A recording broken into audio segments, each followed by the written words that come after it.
आज मैं आपको एक बहुत विशेष मेहमान से मिलवाने वाला हूँ। वो मेहमान कोई साधारण व्यक्ति नहीं है और इस समय तो उन्होंने एक बहुत असाधारण रोल किया है। 19 जनवरी को रिलीज होने वाली फिल्म ओरिजिन में उन्होंने बाबा साहब डॉक्टर भीमराव अंबेडकर का रोल किया है। मिलिए डॉक्टर गौरव पठानिया से, जो ईस्टर्न मेनानाइट यूनिवर्सिटी वर्जीनिया में सोशियोलॉजी और पीस बिल्डिंग के असिस्टेंट प्रोफेसर हैं। स्वागत है प्रोफेसर, कैसे हैं आप? दिलीप जी, जय भीम आपको। और सबसे पहले तो आपको और सारे दर्शकों को आज 14 जनवरी को नामांतर आंदोलन की 30वीं सालगिरह पे सब बहुत बहुत बधाई हो।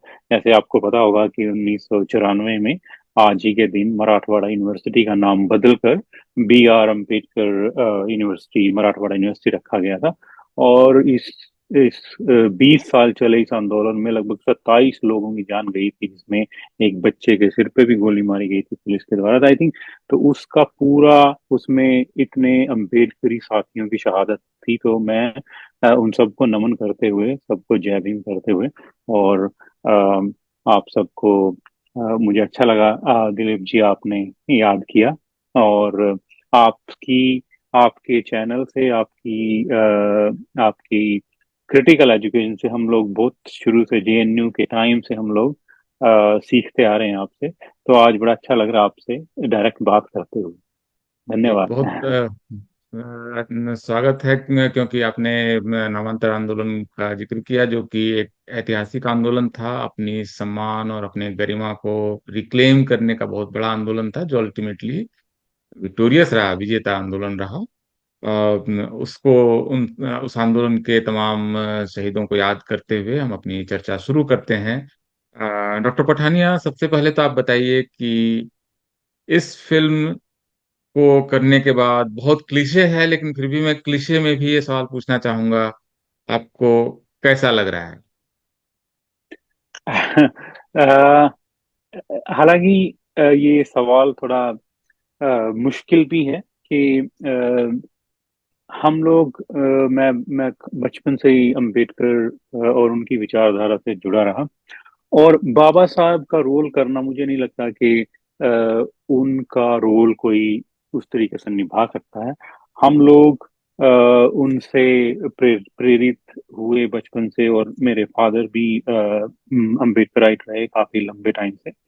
तो मुझे लगता है उससे जो चेंज, जो जो बदलाव, अगर मैं कहूँ इस रोल को करने के बाद, या इस अभी फिल्म रिलीज होने वाली है, तो मुझे लगता है जो जो मैंने फील किया कि जो लोगों का प्यार मिला, खासकर इंडिया से और अपनी कम्युनिटी जो यहाँ से है, कि मुझे लगता है अब और अपेक्षाएं बढ़ गई हैं लोगों की।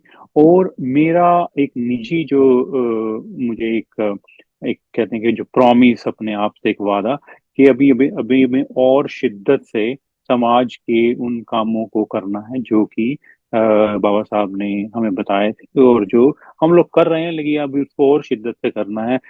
जैसे हमारा लेखन का काम है, तो लेखन को हम और ज्यादा जिम्मेदारी से कर पाए। और मुझे लगता है काफी चीजें जो है, जो हम लोग हालांकि कर रहे थे, लेकिन इस रोल को करने के दौरान मुझे रियलाइज हुआ कि भी ये रोल करना, और इसके बाद यू नो इसके बाद का जो फेज है, it's not a simple life afterwards. कि लोगों का राइट। बहुत, मैं खुद से रोज ये सोचता हूँ कि आज मैं क्या बेटर कर सकता हूँ अपनी लाइफ में, कि हम लोग चाहे बाबा साहब का अगर 1% भी कुछ कर पाए, तो आई थिंक ये एक बड़ी शिक्षा जो हम ले सकते हैं इस मूवी से। राइट, बिल्कुल। मुझे लगता है कि बहुत महत्वपूर्ण है, बाबा साहब को श्रद्धांजलि देने का किसी भी एकेडमिशियन का सबसे अच्छा तरीका यही है कि वो बहुत शानदार अपना काम करे। खास करके आप तो सोशियोलॉजी में हैं और आपका काम बहुत महत्वपूर्ण भी है। आपकी PhD थीसिस भी बहुत एक तरह से नजरें खोलने वाली है, नया नए एक तरह से एंट्री पॉइंट्स देती है सारी चर्चाओं में। एक तो मैं आपसे दूसरा प्रश्न ये पूछना चाहूंगा कि आप एक छोटी सी यात्रा पर आप ले चलें हमारे दर्शकों को, कि ये जो फिल्म है वो क्या फिल्म है ओरिजिन, जो अभी 19 तारीख को, 19 जनवरी को जिसका वर्ल्ड वाइड रिलीज है, ग्लोबल रिलीज है। अमेरिका में तो मैं जहाँ हूँ यहाँ पर बहुत बड़े बड़े उसके सिनेमाघर में पोस्टर्स लगे हुए हैं। सबसे बड़े पोस्टर्स मैंने देखे कि कोरियन हम्म फिल्म के ही हैं। हम्म तो इस फिल्म की अपनी जर्नी क्या है, क्या क्या है ये फिल्म? जी दिलीप जी, इस कई मायनों में अगर देखा जाए तो ये एक बड़ी यूनिक मूवी है। यूनिक इन द सेंस कि पहले आपने जब देखा होगा 2 साल पहले जब इसका एडवर्टाइजमेंट आया, तो उस टाइम बड़ी न्यूज इंडियन मीडिया छाप रहा था कि नेटफ्लिक्स ने फंड किया ये वो। And it was actually in the initially it was in the contract with Netflix. तो लेकिन एवा का जो नजरिया था इस बुक को लेके, और क्योंकि इजाबेल उनकी फ्रेंड हैं, एंड वो एक जस्टिस करना चाह रही थी इस बुक का और इस थीम का।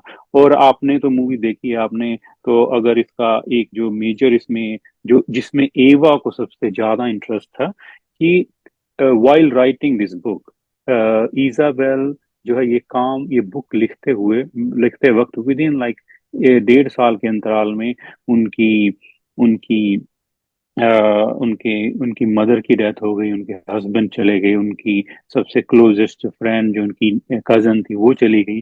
तो मुझे लगा ये जो स्टोरी और ये जो स्ट्रगल, जो इससे मुझे लगता है जो डायरेक्टर एवा डूवर ने वो ज्यादा इम्प्रेस इससे प्रभावित हुई कि ये, और इसी के दौरान वो इतने बड़े सीरियस थीम जैसे रेस, कास्ट और होलोकास्ट को समझ रही है। आई थिंक ये सारा जो उनको इतना प्रभावित किया कि उन्होंने इस मूवी के लिए बहुत सारी जो इंडिपेंडेंस उनको चाहिए थी वो मुझे लगता है नेटफ्लिक्स और इनसे नहीं मिल पा रही थी, क्योंकि ये पहली मूवी है जो बिना किसी स्टूडियो के बनी है।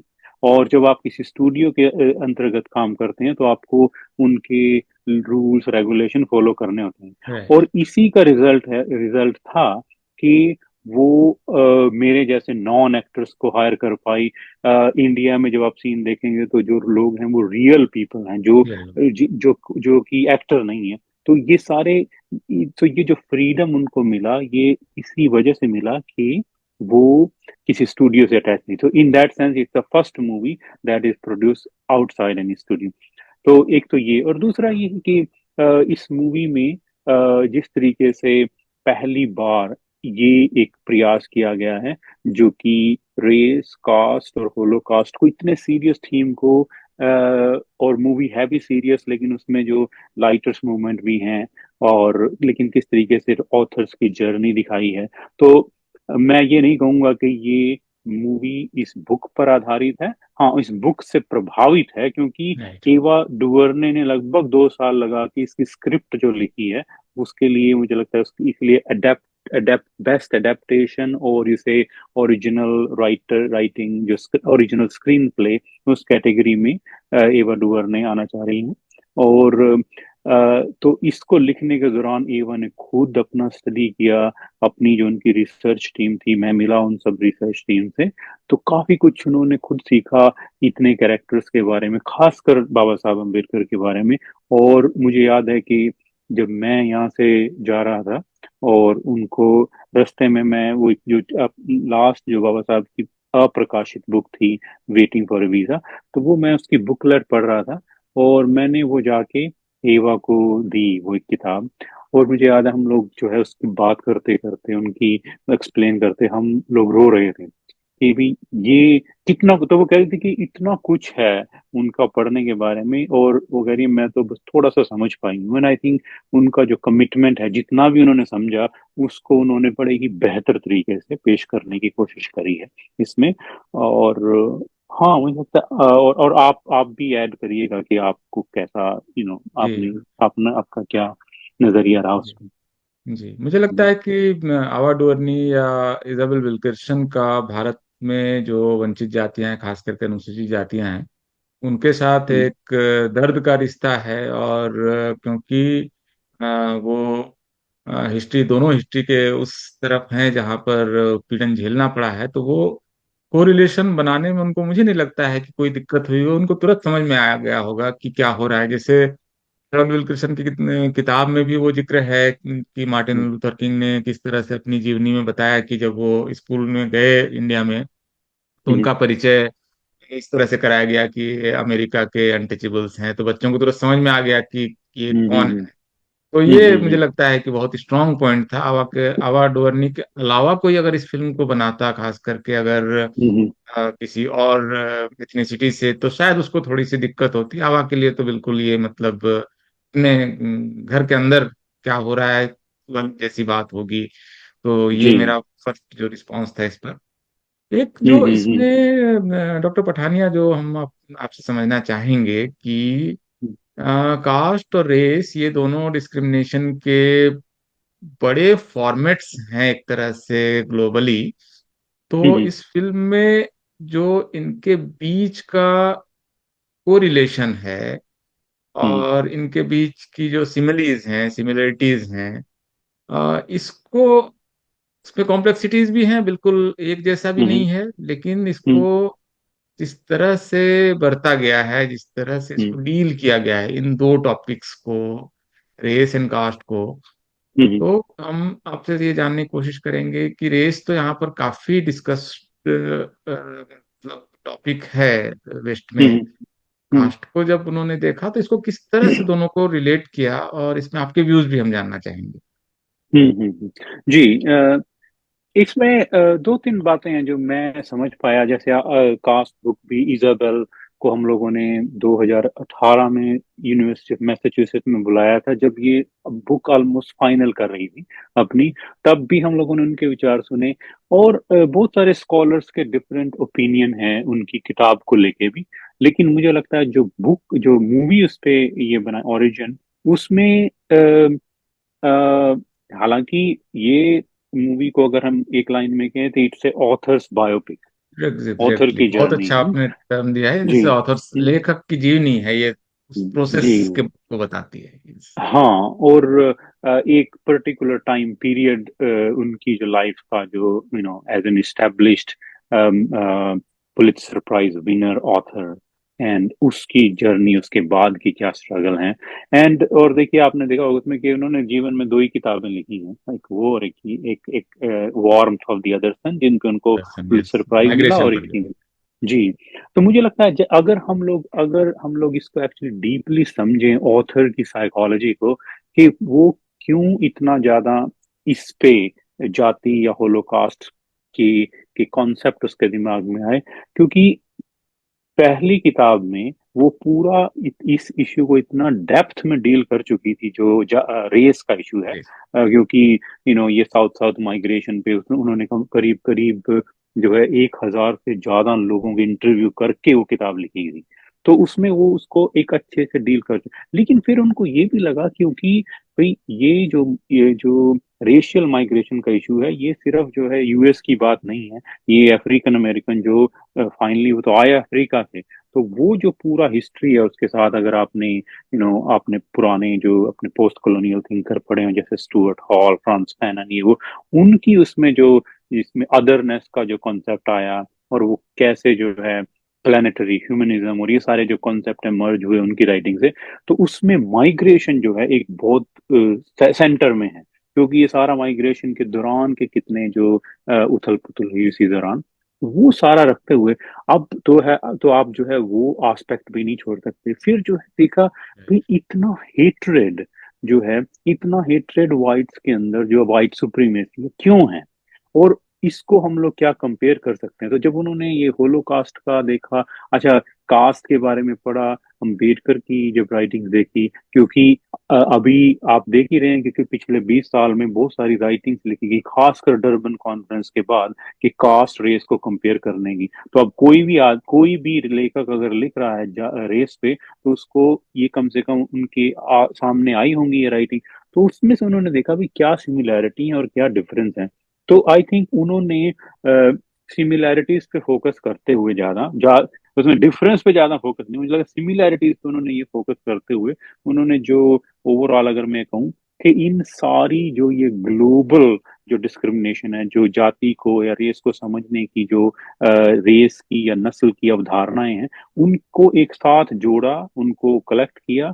और मुझे लगता है फिल्म इन्हीं अनुभवों को, सारे सारे अनुभवों को जोड़ के ये ये ये समझने की कोशिश कर रही है कि ये पूरा ग्लोबल, क्योंकि अब 21st सेंचुरी में आप जो है ग्लोबलाइज, एक तरह से हम लोग सब ग्लोबल कम्युनिटी के पार्ट हैं। कोई बंदा कहीं भी रह रहा हो, चाहे वो इंडिया में कहीं या कहीं किसी छोटे से गांव में भी बैठा है, कोई ना कोई उसका रिश्तेदार किसी दूसरे देश में है। तो मतलब हम लोग ग्लोबली कनेक्टेड हैं। तो ये प्रॉब्लम्स भी जो है वैश्विक हैं, ग्लोबल हैं। तो मुझे लगता है इन सब को करते हुए विल्कर्सन जो दावा करती हैं कि जैसे वो कहती हैं भी रेस जो है आज के टाइम में ये एक लेबल है।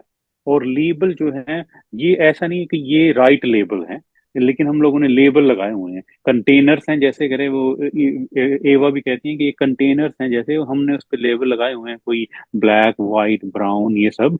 तो हम उसी लेबल के हिसाब से गवर्न हो रहे हैं, लेकिन हमें ये नहीं पता एग्जैक्टली कि इन कंटेनर्स के अंदर है क्या। भाई ये तो नहीं है कि भाई सारे ही व्हाइट गलत हैं या सारे ही जो है ब्राउन गलत हैं या सारे ब्लैक, लेकिन उनके अंदर क्या है हम लोग वो जानने की कोशिश नहीं करते। हम लोग इस लेबल में ही उलझे हुए हैं, इसीलिए कोई अपर जाति और इसमें। तो मुझे लगता है तो ये जाति या रेस हमारे सामूहिक जो जो क्या बोलते हैं कलेक्टिव कॉन्शियसनेस, जो सामूहिक मानस जो है उसमें बहुत जो गहराई में एक ये जो डिस्क्रिमिनेशन जो बसा हुआ है उस पे चोट करती है ये मूवी। और एक मुझे और इंटरेस्टिंग, अगर आपने आप देख जब भी आप लोग देखेंगे मूवी को, कि US race, holocaust, Germany, India, जाति, और उसमें बाद में एक सॉन्ग ऐड किया है जिसमें आई एम स्टैन वॉकर का एक सॉन्ग है, वो न्यूजीलैंड के मारोवी ट्राइब का है। तो आप एक इस हिसाब से देखें तो आप ये मतलब मुझे लगता है हॉलीवुड की सबसे ग्लोबल जो मूवी है वो ओरिजिन मूवी है, जिसमें कितने ट्राइब्स और कितने डिस्क्रिमिनेशन को एक साथ इन्होंने पिरोने की कोशिश करी है। चार तो सब कॉन्टिनेंट तो इसमें दिख ही रहे हैं मुझे। एक तो हाँ जी। मतलब नॉर्थ हम्म, अमेरिका, अफ्रीका, यूरोप और एशिया, हम्म, ये चार की जर्नी तो इस फिल्म में बहुत साफ साफ दिख ही रही जी है। और जो चीज जी। मुझे लगा डॉक्टर पठानिया की, एक तरह से रेस की जो थ्योरीज हैं उसको वो हम्म, जाकर जर्मनी में जब देखते हैं कि व्हाइट्स और व्हाइट्स के बीच का जो डिस्क्रिमिनेशन है उसको डिकोड करने में रेस की थ्योरी फेल होती है। तो अब शायद हम्म, मतलब ये क्वेश्चन आता है कि इसको थोड़ा सा और बियॉन्ड देखा जाए। This might be only the infrastructure, और इस इंफ्रास्ट्रक्चर के अंदर जो हम्म, फाउंडेशनल इश्यूज हैं वो शायद कास्ट है, क्योंकि वो जी हायरार्की जी। दे रहा है, डिस्क्रिमिनेशन हम्म, दे रहा है, प्योरिटी हम्म, इम्प्योरिटी दे रहा है। तो बहुत सारे कॉन्सेप्ट्स जो है वो कास्ट जी से ही समझ में आएगा, वरना तो दो वाइट्स फिर के एक दूसरे को कैसे डिस्क्रिमिनेट कर रहे हैं, बिकॉज जी एक जी। अदरनेस है जो आपने कहा। और हाँ स्टुअर्ट हाँ हाँ। हॉल वगैरह ने इस पर काफी काम किया है। एक और तो इसमें आप एक दिलीप जी इसमें सॉरी। आपने वाइट वाइट का एग्जांपल दिया, आप इसमें इनफैक्ट जो अफ्रीका में जितने जेनोसाइड हुए, तो वो विद इन आपस में ही जो ब्लैक हो रहे ब्लैक हैं, का अभी भी हो स्ट्रगल रहे हैं, यस। है ना, और अभी भी हो रहे हैं, तो आपस में कितने बड़े बड़े जेनोसाइड हुए। सिर्फ तो आप सिर्फ ये स्किन कलर से उसको समझना मुश्किल है, उस जी हेट्रेड को। जी जी जी जी जी जी। और भारत में भी तो लगभग एक ही स्टॉक, रेशियल स्टॉक तो एक ही है। मतलब एक हाँ हाँ। पंजाब में एक शेड्यूल कास्ट के आदमी का पंजाब के एक जाट के साथ रेशियल स्टॉक में तो कई बार हम्म, फर्क नहीं भी हो सकता है, इसके बावजूद हेट्रेड हो सकता है जी। कि उनके बीच हो।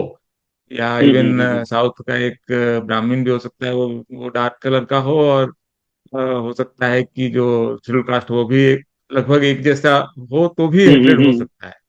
हाँ हाँ बियॉन्ड दैट हाँ। एक्चुअली, नॉट इट्स तो नॉट मतलब अबाउट ये मतलब ये सिर्फ यहाँ पे नहीं है, है मतलब इट्स इट्स देयर इसके इन द अंदर, यस। माइंड, है ना। और और साहब उसको ने भी जैसे डिकोड, कहा है जी इसको लेकर जी काफी जी, कुछ। है ना, मतलब कितनी किताबें भी लिखी हुई, कास्ट ऑफ माइंड्स।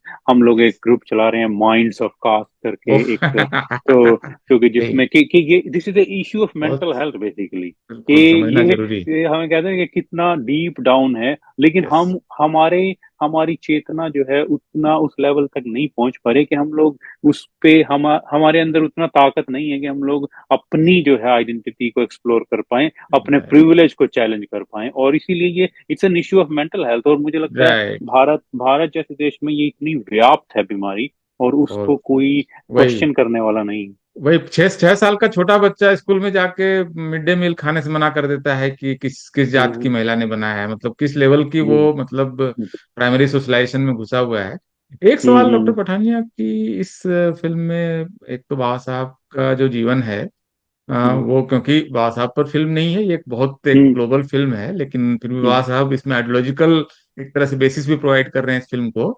तो हम्म वो उनका बचपन है जो मुझे दिखा, और फिर उस उनका, बल्कि आप बताइए कि बाबा साहब का रोल जो है वो किस रूप में सामने आया है इसमें।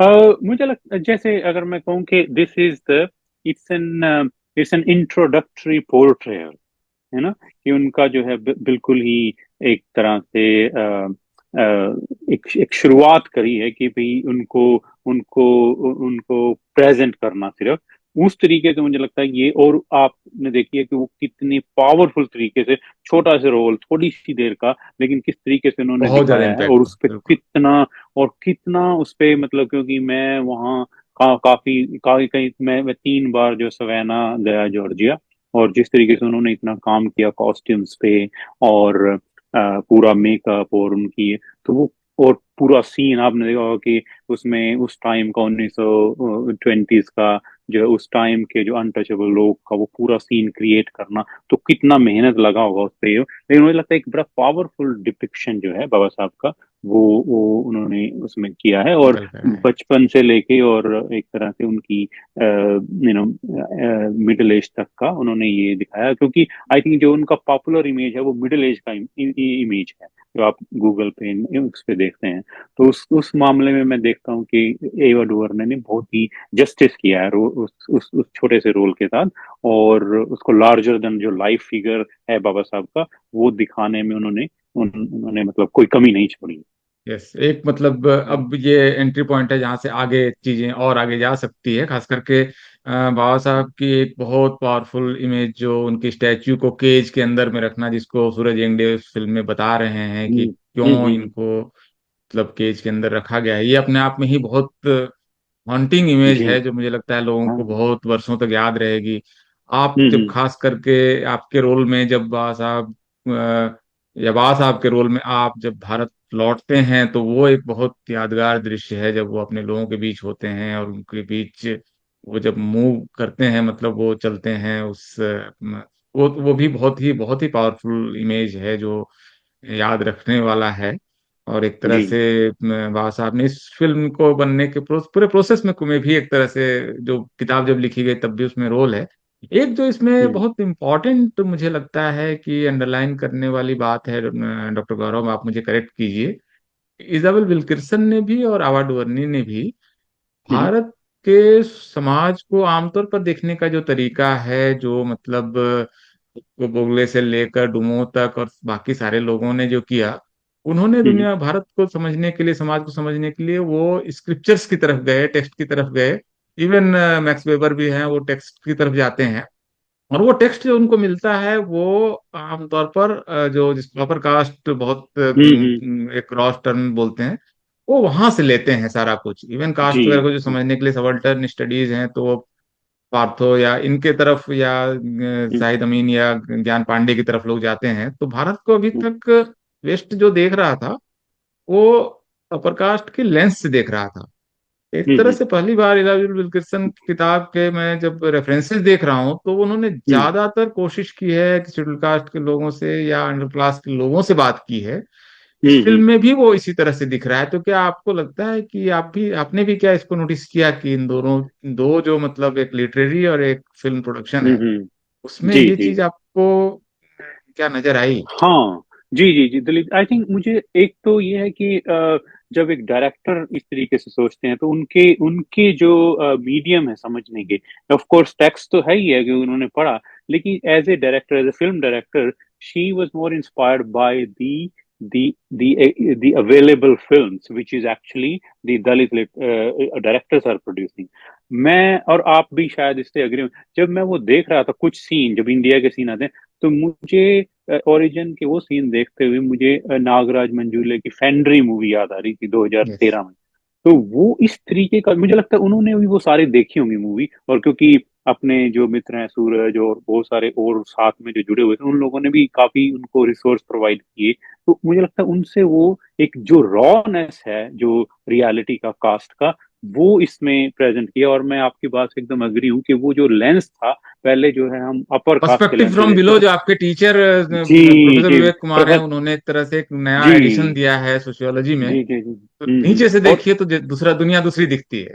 जी जी, और ये बड़ा मतलब ये अचंभे की बात है कि इतने सालों में बॉलीवुड ने भी कभी जो है वो पर्सपेक्टिव वो लेके नहीं आए। और इनफैक्ट दलित जो डायरेक्टर नए आ रहे हैं, उन्होंने भी इस डीप लेवल तक नहीं वो दिखाया, जिस जिस जो इसमें जो है एक जो बिल्कुल ही स्टार्क रियलिटी जो प्रेजेंट करी है इस छोटे से सीन्स में। मुझे लगता है उसके लिए एवा डुवर्ने का जो कंट्रीब्यूशन है वो हमेशा याद रखा जाएगा, हॉलीवुड में भी और इंडियन भारतीय के अपने जो भारतीय समाज के लिए भी। और डॉक्टर और Pathania, we are running short of time, तो थोड़ा सा आप मुझे एक फाइनल टेक दीजिए कि 19 तारीख को और उसके बाद इस फिल्म को क्यों देखें, क्यों भारतीय लोग देखें? खास करके क्यों देखें। भारतीय लोग इसलिए देखें क्योंकि अगर आप जो है अपने देश को सच में अपने देश की उस जनता को समझना चाहते हैं जो आज तक कभी पर्दे पे आई नहीं है, जिनकी वजह से हम लोग जो है ये फिल्में देख पा रहे हैं, जिनकी वजह से हम लोग एक अच्छे सिविलाइज समाज की जो कल्पना कर पा रहे हैं, जिस जिस लोगों की जो हमारी सिविलिटी का बोझ ढो रहे हैं लोग, आई थिंक उनको अगर आप सही मायने में देखना चाहते हैं और अपने प्रिविलेज को चैलेंज करना चाहते हैं, अगर आप में उतनी ताकत है, तो ये मूवी देखने जाइए। अगर नहीं है वो ताकत तो आप घर बैठिए, एंजॉय करिए, अपनी बहुत लाइफ बहुत जिए। जी, बहुत बहुत बहुत शुक्रिया डॉक्टर गौरव। जी मुझे लगता है कि ये फिल्म सबको देखनी चाहिए, और मेरा तो रिकमेंडेशन है कि आपको 19 तारीख को ये फिल्म लग रही है, उम्मीद है कि भारत में भी कई हॉल पे लगेगी, तो आप सब लोग इस फिल्म को जरूर देखें। बहुत बहुत शुक्रिया, thank you sir. Thank you sir, जय थैंक भीम। यू।